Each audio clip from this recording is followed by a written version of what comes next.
आंध्र प्रदेश एवं तेलंगाना रे बढ़ी चली बन्या परर वेदना।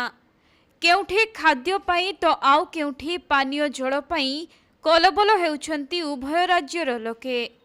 एबे बन्या पानी दूरेई जाइछि सत, किंतु दुर्दशा सांघातिक होइछि। केवल कुड़ियारे रहुथुबा लोक नुहंती, बरं बड़ बड़ आपार्टमेंट रे बसवास करुथुबा लोक माने भी दुर्दशा भोगुछंती।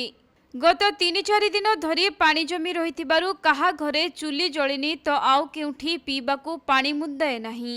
बहु स्थान रे पानी जमी रहिथिबारु सेना पक्षरु हेलिकॉप्टर एवं ड्रोन द्वारा खाद्य सामग्री सह औषध जोगाई दिया जाउछि।